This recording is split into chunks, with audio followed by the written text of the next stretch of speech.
girlfriend mo yung missing na beauty queen? No, Your Honor. Hindi niya girlfriend yung anak niyo na missing? Girlfriend po, sir.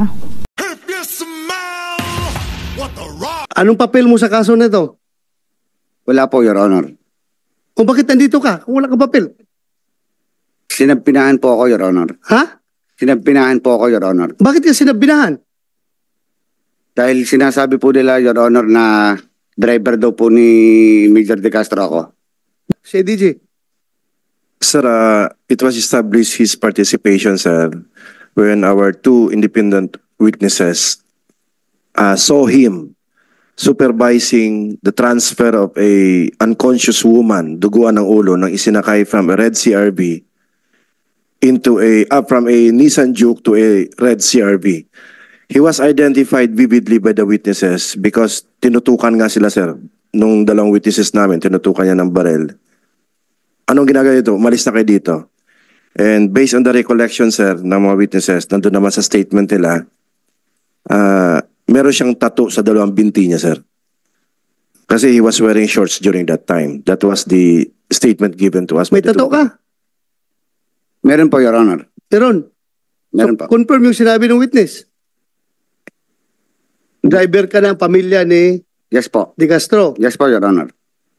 Ang dinideny mo is hindi ka driver niya. Yes po. So, he is a member of the family. So, pwede ka rin mag-drive sa kanya. Sa father and mother lang po niya ako nagda-drive, Your Honor. Ginoong Jeffrey, magandang hapon po. Yes po. Kayo po ba ni Mr. De Castro, ano po ang relasyon ninyo? Very close po ba kayo na employee-employer? Ganun po ba ang ano nyo? Close po ba kayo? May mga personal kayong mga sikreto na nalalaman tungkol sa kanya? Wala po, Your Honor. Hindi nyo po nakikita? Wala po kayong nakikita? Wala po. Kasi yung driver ko, maraming alam tungkol sa akin. Kaya lagi kong binabantayan yun, ikaw Kayo, wala pong ganun. Wala po. Sabi niyo po kanina, meron kayong mga private na lakad. Doon lang po, Your Honor, sa... Hindi niyo po nakita kailanman yung pinag-uusapan po natin na dalaga na nawala? Hindi niyo po nakita? Hindi niyo po nakilala? Hindi po, Your Honor. Walang pagkakataon? Wala po. Pero alam niyo po yung kasong ito? Opo, Your Honor. Nung nalaman niyo po yung kasong ito, ano pong naramdaman po ninyo? Agad ko pong pinuntahan si Major De Castro po sa bahay nila para po alamin kung bakit po nandun po yung pangalan ko. Nakita ko po sa TV. Tinanong din niyo po ba ang CIDG bakit kayo identified? Hindi po, Your Honor. Wala po kayong abogado na nakipag-usap sa CIDG? Nito na lang po, Your Honor. Dati po, nung una po, ang tanong po kasi ninyo is dati po, nung nalaman ko po ano pong ginawa ko. Nung pahuli po, nung nasampahan na po kami ng kaso, attorney ko na po. Kumuha po ang attorney ng parents ko. Alam niyo po kung gaano kaseryoso yung kaso? Opo, Your Honor. Alam niyo po ang pwedeng maging sentensya din ninyo pag accessory kayo sa ganitong klaseng krimen? Opo, Your Honor. Ayun. Pero kayong gusto sabihin na mga pamilyang Camilon? Ano kayong gustong ipaparating sa kanila? Ang lagi lang po namin, sir, na hinihiling ay malaman ho namin talaga ang totoo sa kung ano pa po ang nangyari sa aming anak. Dahil 5 buwan na ho namin siyang hindi alam. Dahil wala nga hong nagsasalita sa kanila. Naglapit nga po kami kay Senator Raffy Tulfo sa kanilang programa. Makailang hindi ko ho alam kung may linggo o inabot ng buwan, bigla ho siyang lumitaw sa Balayan Police Station na hanggang sa ngayon naman ho wala siyang sinasabi. Pero yun ho ang sinasabi ng mga witnesses po ng CIDG na siya yung nakita na nagmamando ho doon sa mga tao na naglilipat ho doon sa babaeng duguan. Sir, hindi ho namin alam kung ang babae ho bang yun talagang ang aming anak. Kailangan ho naming malaman. Kailangan ho naming maintindihan kung nasaan ho ang aming anak. 5 buwan na ho, sir. Hindi ho namin alam kung nasaan. mahirap ho sa amin pero pinaglalabanan ho namin dahil kami ho inaasa na magkakaroon ho ng linaw ang aming problema na ito. Mapatay. Hindi ka ba nakonsensya sa naramdaman ng ina ng babaeng nawawala? Ikaw ang tinuturo na nagbitbit nung sugatan na babae. Kung nasaan naman yung babae niyo ngayon, kung ikaw yung talaga nagbitbit, tulungan nyo naman, may balik yung katawan Na doon sa pamilya. Kawawa naman yung ikaw, pamilya ka rin eh. Yes, go ahead, Senator. Baka hindi naiintindihan ni Mr. Magpantay na civilian po kayo, no? Opo, Your Honor. Hindi po kayo police, siyempre, Hindi po. maliwanag.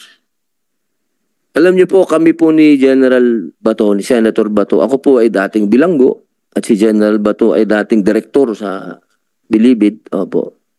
Gusto ko lamang pong ipaalam sa inyo, yung mga kasong ganito, nakarumal-dumal laban sa babae. At pag kayo po ay nakulong, kayo po ay napatunayan na nagkasala at ginawa niyo po ito, at kayo po ay walang proteksyon, medyo mahirap po ang magiging sitwasyon nyo sa Bilibid. Ako na po ang nagsasabi sa inyo. Dahil sa Bilibid, may mga kaso po na yung mga kaso na yan, kahit na bilanggo yan at mga kriminal, pero pag pinag-usapan dyan ng rape, yung ganitong klaseng kaso, may paglalagyan po kayo sa loob. Kaya ang akin pong mungkahi sa inyo, Sir Jeffrey, baka wag na po tayong umabot sa contempt din, baka gusto niyo po kaming makausap. Handa po kaming makinig sa inyo, Sir Jeffrey. Pag-isipan niyo pong mabuti. Kasi baka hindi niyo po nalalaman na kung gaano po kabigat ang maipapatong sa inyong kaso. Wala po kayong proteksyon na mangyayari dito. Hindi po kayo katulad ni Sir De Castro. Na yan, pulis yan. Pag yan nakakulong, definite yan, meron niyang proteksyon sa loob. Kasi may mga pulis din doon na nakakulong. Merong building na kukuha dyan. Sa inyo, wala. Pag-isipan niyo pong mabuti. Pag-isipan niyo pong mabuti ng 10 beses, pag-isipan ninyo, makakatulong kayo sa pamilya na kawawa naman ang pamilyang ito. At tayo makakatulong sa kanya. At kami makakatulong sa iyo. So are you willing na mag-executive session sa aming dalawa ni Senator Robin Hood Padilla after this? No po, Your Honor. Wala po kasi po ako, Your Honor, itetestigo po. Ha? Wala po akong itetestigo laban kay Major. At wala po akong alam tungkol sa babae. Ibig kong sabihin ba, gusto mo bang makipag-usap sa amin mamaya afterwards? Pwede po, Your We're Honor. offering you or Pwede po, Your Honor. Pwede po. gusto mong makipag-usap sa amin? Pwede po. Mamaya, pag adjourn natin dito, mag-usap tayo. Opo. Ha? Yes po, Your Honor. Ayun, makita mo yung parents, oh. Wawa. Ha? Sus, papalayo lang. Huwag sana mangyari rin sa akin. Nakunod. Na pwede ko membro ng pamilya, tapos hindi may balik yung labi, mapapalagay ka kaya? Siguro hindi ka mapapalagay, di ba? So ikaw tinuturo ngayon, alam mo kung saan yung babae na bit-bit mo na duguan? Kung nasaan na ngayon? Hindi ko po alam, Your Honor. Hindi mo alam. Girlfriend mo yung missing na beauty queen? No, Your Honor. No. No, sir. Hindi mo girlfriend yun? Hindi po, sir. Under oath ka ba? Maayaw ko mag-contempt ng tao dito. Tapos baka mamaya i-contempt kita. Under oath, sir. Under oath. Ha? Hindi mo girlfriend yun? Hindi po, sir. Saan yung parents? Hindi niya girlfriend yung anak niyo na missing? girlfriend po, sir. Girlfriend? Girlfriend po na late na lang din po namin na nalaman noong nawawala na po yung kapatid ko. Na girlfriend niya? Opo. Bali, October 12 po nawala yung kapatid ko. October 13 ko po nalaman na magkasintahan po sila. nang dahil po doon sa kaibigan po ng kapatid ko na nag-open po sa amin po ng lahat. So ano palang relasyon ninyo? Again, you're under oath, ha? Yes, sir, opo.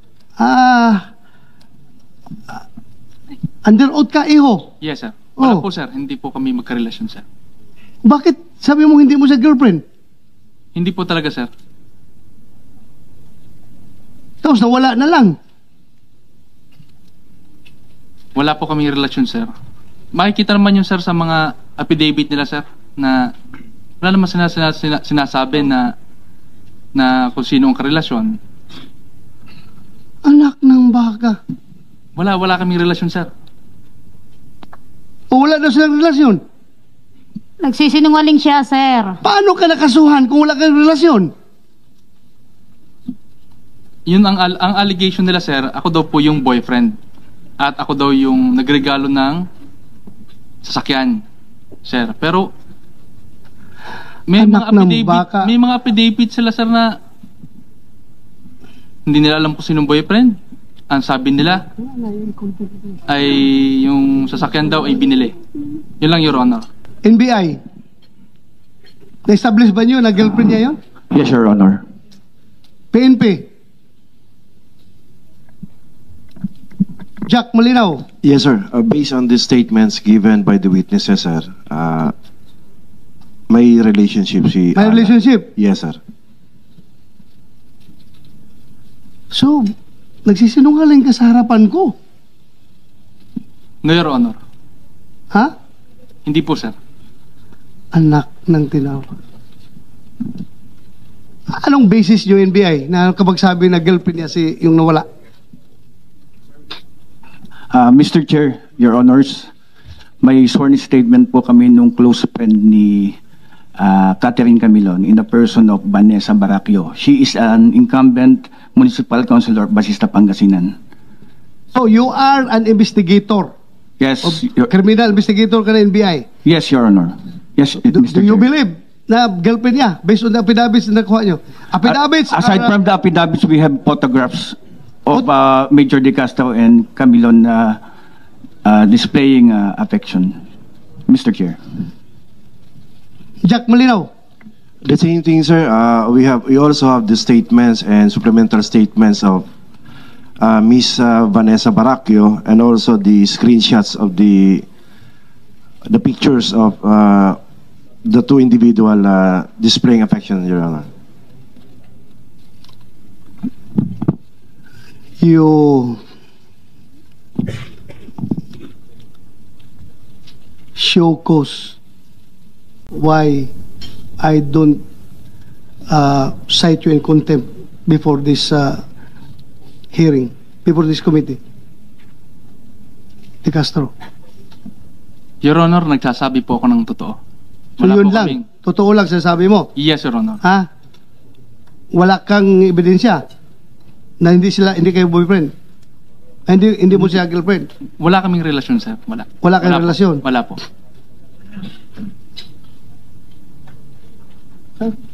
I am not satisfied with your explanation. Ginoong Tagapangulo, iminumungkahi ko po sa ating komite na ma-cite in contempt si Ginoong De Castro.